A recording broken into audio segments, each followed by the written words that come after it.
मित्रों, आज की इस वीडियो में हम आप सभी को बताएंगे कि स्त्रियों को मासिक धर्म के दौरान ऐसे कौन से 3 कार्य हैं जिन्हें स्त्रियों को नहीं करने चाहिए। मित्रों, इस विषय में एक कथा व्याप्त है। चलिए इस कथा के माध्यम से हम आप सभी को इसके पीछे की संपूर्ण जानकारी के विषय में समझाते हैं।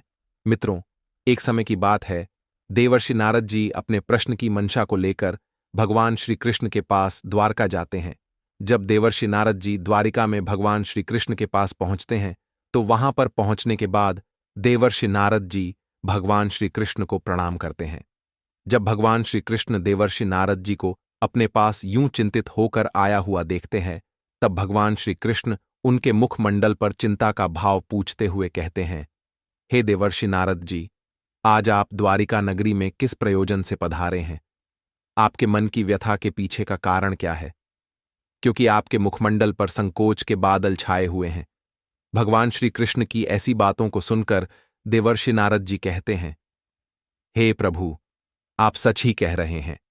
मैं आपके पास अपनी 3 व्यथाओं को लेकर आया हूं, जिस वजह से मेरे मुखमंडल पर भावुकता के भाव दिख रहे हैं।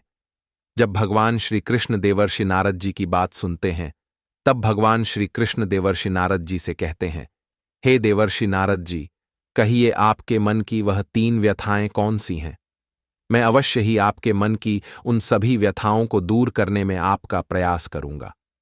अब देवर्षि नारद जी कहते हैं, हे प्रभु, मेरी पहली व्यथा यह है कि स्त्रियों को मासिक धर्म क्यों आता है। मेरी दूसरी व्यथा यह है कि मासिक धर्म के दौरान स्त्रियों को अपने बाल क्यों नहीं धुलने चाहिए। मेरी तीसरी व्यथा यह है कि स्त्रियों को मासिक धर्म के दौरान मंदिर में जाना क्यों वर्जित है, और मासिक धर्म आने के पश्चात स्त्रियां भोजन घर में क्यों प्रवेश नहीं करती हैं।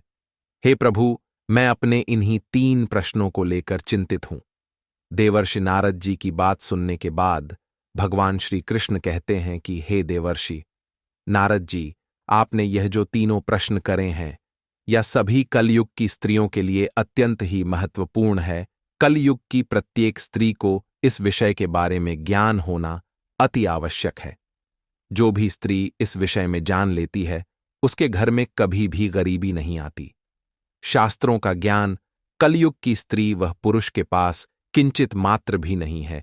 इसी वजह से वह जाने अनजाने में गलती कर बैठती है, जिसका खामियाजा उन्हें भुगतना पड़ता है।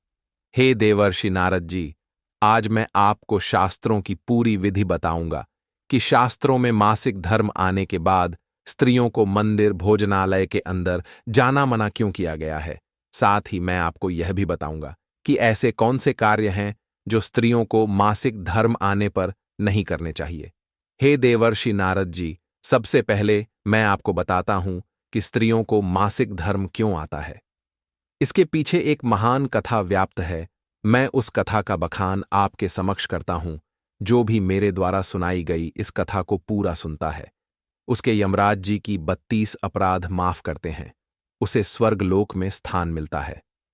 मित्रों, अब भगवान श्री कृष्ण देवर्षि नारद जी को कथा सुनाते हुए आगे कहते हैं कि हे देवर्षि नारद जी, एक बार गुरु और बृहस्पति इंद्रदेव से नाराज हो गए और इस बात का फायदा उठाकर असुरों ने देवलोक पर आक्रमण कर दिया। उस भयानक युद्ध में देवताओं की पराजय हुई और इंद्रदेव को अपना सिंहासन छोड़कर भागना पड़ा। असुरों से खुद को बचाते हुए इंद्रदेव सृष्टि के रचनाकार ब्रह्मा जी के पास जा पहुंचे और उन्होंने सारी बात ब्रह्मा जी से बताई। जब ब्रह्मा जी को यह पता चला कि देवलोक पर असुरों ने कब्जा कर लिया है, ब्रह्मा जी ने इंद्रदेव से कहा, तुम्हें देवलोक वापस पाना होगा। इसके लिए तुम्हें एक ब्रह्मज्ञानी की सेवा करनी होगी। यदि वे प्रसन्न हो गए तो वह तुम्हें एक हथियार देंगे, जिस हथियार से तुम असुरों का वध कर देना, जिससे तुमको देवलोक वापस मिल जाएगा। ब्रह्मा जी के कहने पर इंद्रदेव एक ब्रह्मज्ञानी की सेवा करने लगे, लेकिन इंद्रदेव को यह नहीं पता था कि वह जिस ब्रह्मज्ञानी की सेवा कर रहे हैं उसकी माता असुर हैं, जिसके कारण उस ज्ञानी को असुरों से अधिक लगाव था, और असुरों से लगाव होने के कारण वह ज्ञानी इंद्रदेव की सारी हवन सामग्री देवताओं के बजाय असुरों को अर्पित कर देता था। जब इंद्रदेव को इस बात का पता चला तो उन्होंने क्रोध में आकर उस ज्ञानी की हत्या कर दी और जा पहुंचे भगवान ब्रह्मा के पास, जब इंद्रदेव ने भगवान ब्रह्मा को उस मुनि की हत्या के बारे में बताया, तब भगवान ब्रह्मा ने सृष्टि का संतुलन बनाए रखने के लिए उन्होंने इंद्रदेव को ब्रह्म हत्या जैसे पाप की सजा से बचाने के लिए इंद्रदेव से कहा कि हे इंद्रदेव, इस पाप से बचने के लिए आपको भूमि, जल, वृक्ष और स्त्री में आपके द्वारा किया गया यह पाप बांटना होगा। इसके साथ ही आपको सभी को एक एक वरदान भी देना होगा। और भगवान ब्रह्मा जी के कहे अनुसार इंद्रदेव ने सबसे पहले वृक्ष से पाप का एक अंश लेने का अनुरोध किया। तब वृक्ष ने पाप का एक चौथाई हिस्सा ले लिया, जिसके बदले में इंद्रदेव ने वृक्ष को वरदान दिया कि मरने के बाद तुम स्वयं ही अपने आप को जीवित हो जाओगे। इसके बाद इंद्रदेव जल के पास गए और इंद्रदेव के अनुरोध करने पर जल ने पाप का कुछ हिस्सा ले लिया और बदले में इंद्रदेव ने उसे अन्य वस्तुओं को पवित्र करने की शक्ति प्रदान की। इसी वजह से हिंदू धर्म में जल को पवित्र माना जाता है। इस वजह से ही जल का उपयोग पूजा पाठ में किया जाता है। इसके बाद इंद्रदेव भूमि के पास गए और उन्होंने भूमि से ब्रह्महत्या के पाप का कुछ अंश लेने का आग्रह किया।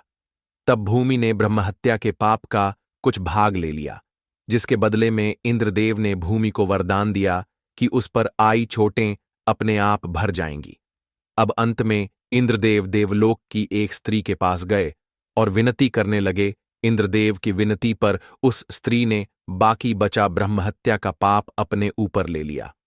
तब आशीर्वाद देते हुए इंद्रदेव ने स्त्री जाति को गर्भवती होने का आशीर्वाद दिया। अब भगवान श्री कृष्ण कहते हैं, हे देवर्षि नारद जी, इसी कारण से प्रत्येक स्त्री को मासिक धर्म की पीड़ा को सहन करना पड़ता है जब कोई कन्या बाल्य अवस्था से युवावस्था में प्रवेश करती है। तब उसके अंदर गर्भ को धारण करने की शक्ति निर्मित होती है। यदि किसी भी स्त्री का विवाह हो चुका है और वह अपने पति के साथ संभोग करती है, और यदि उसे संभोग के अगले माह मासिक धर्म नहीं आता है, तो प्रत्येक स्त्री को समझ जाना चाहिए कि वह स्त्री गर्भवती है, उसके गर्भ में एक शिशु पल रहा है।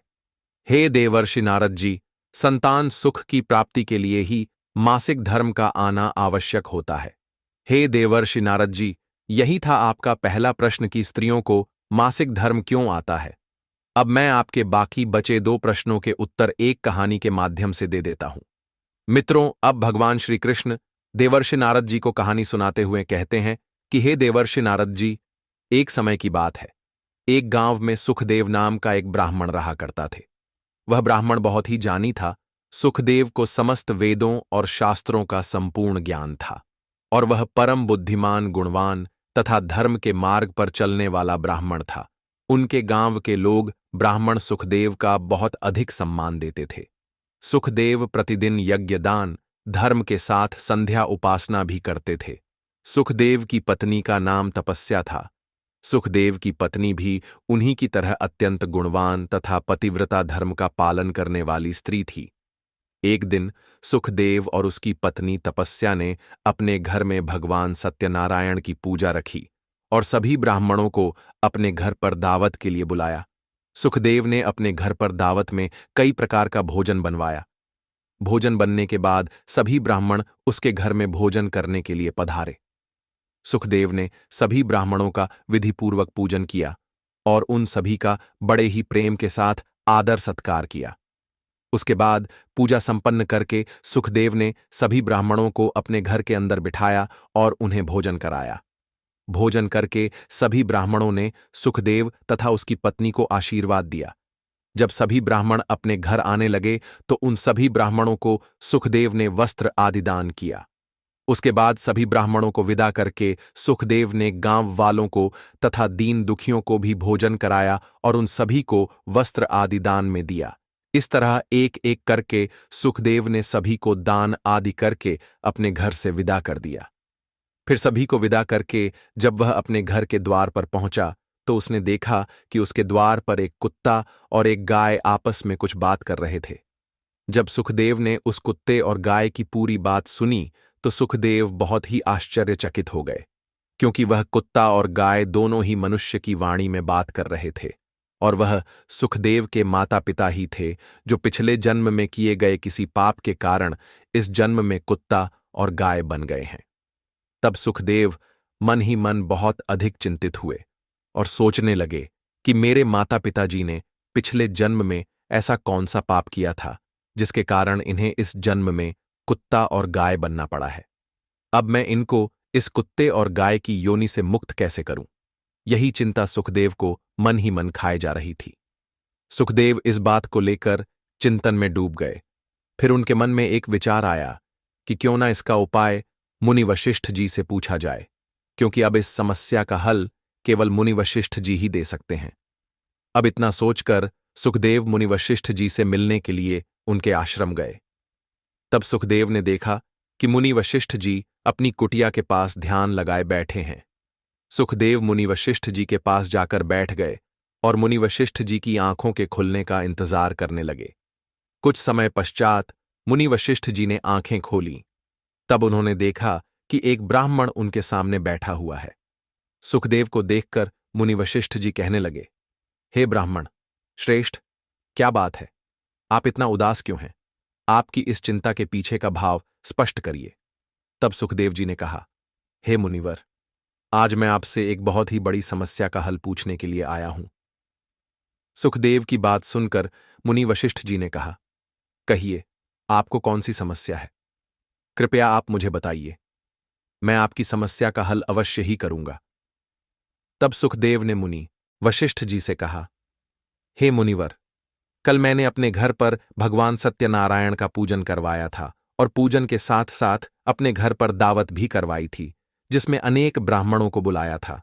सभी का अतिथि सत्कार करके पूजा संपन्न होने के बाद सभी को भोजन भी कराया था तथा सभी को वस्त्र आदि दान भी किया था। फिर सभी को भोजन कराकर अपने घर से विदा करने के लिए जब मैं घर के द्वार पर पहुंचा, तब मैंने देखा कि एक कुत्ता और एक गाय आपस में बातें कर रहे थे। जब मैंने उनकी बातें सुनी तो मुझे पता चला कि यह कुत्ता और गाय और कोई नहीं बल्कि मेरे माता पिता ही है, जो पिछले जन्म में किसी पाप के कारण कुत्ता और गाय बन गए हैं।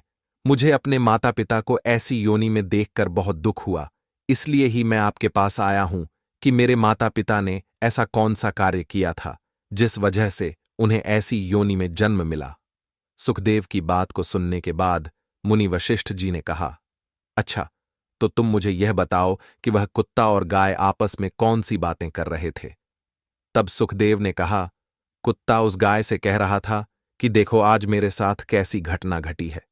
हमारे ही पुत्र के घर में ब्राह्मणों को भोजन के लिए जो दूध रखा था, एक सांप ने उस दूध के बर्तन में अपना विष उगल दिया था, जिसे देखकर मुझे बड़ी चिंता होने लगी थी, क्योंकि अगर दूध से भोजन बनता तो सभी लोगों की मृत्यु हो जाती।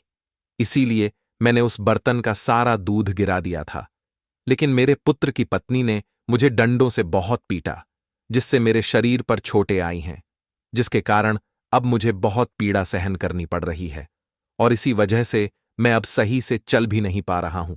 कुत्ते की इस बात को सुनकर वह गाय बहुत दुखी हुई। फिर गाय उस कुत्ते से कहने लगी, हे स्वान, मैं पिछले जन्म में इसकी माता थी और आज देखो, इसने सभी को भोजन कराया, किंतु मुझे एक रोटी तक नहीं दी।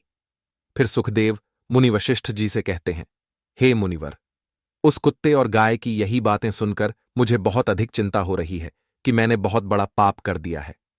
मैं अपने माता पिता को ही नहीं पहचान पाया। हे मुनिवर, मेरे माता पिता ने पिछले जन्म में ऐसा कौन सा पाप किया था जिसके कारण उन्हें आज कुत्ते और गाय का जन्म मिला है, और इससे मुक्ति पाने का यदि कोई उपाय है तो मुझे बताइए, क्योंकि मैं अपने माता पिता को कुत्ते और गाय की इस योनि में नहीं देख सकता हूं। कृपया आप उनको इस योनि से मुक्त करने का मुक्ति उपाय बताइए।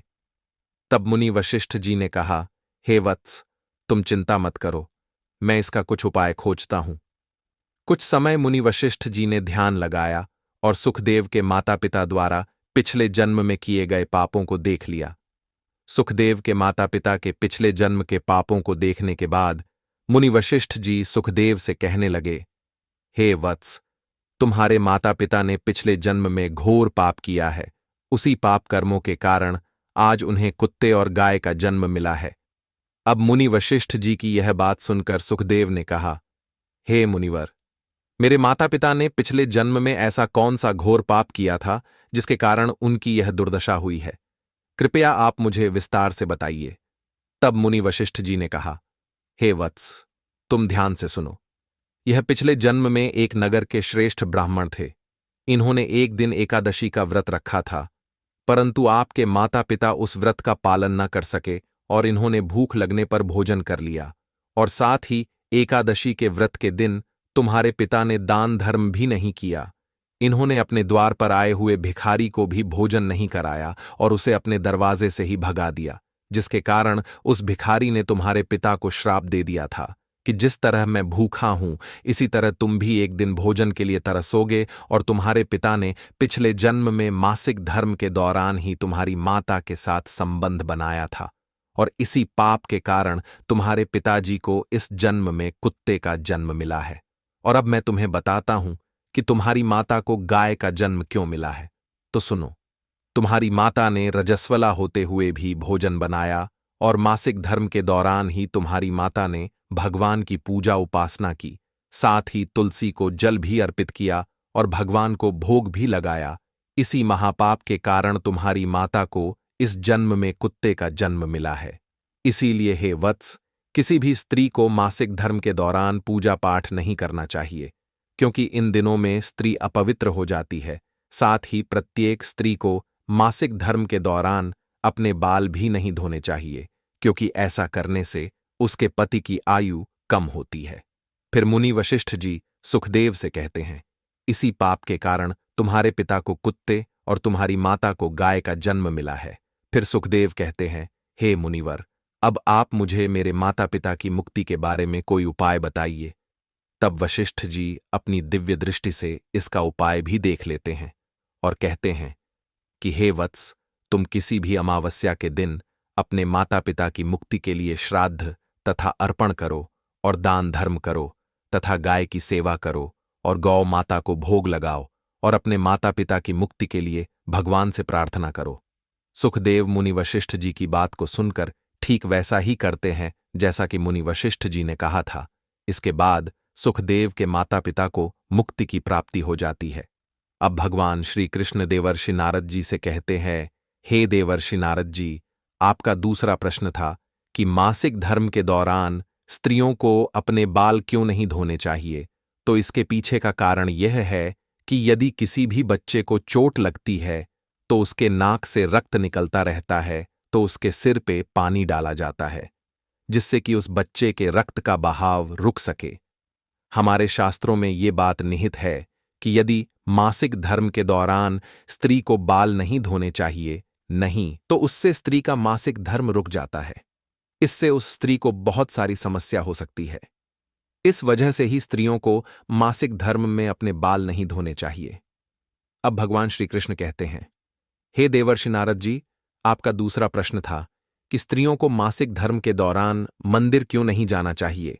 शास्त्रों में इस विषय में भी बताया गया है, आज से पहले के मनुष्य पूजा पाठ को करने के लिए सुबह के 4 बजे ही उठकर जाया करते थे, क्योंकि पूजा सुबह सुबह ही करना शुभ माना जाता है।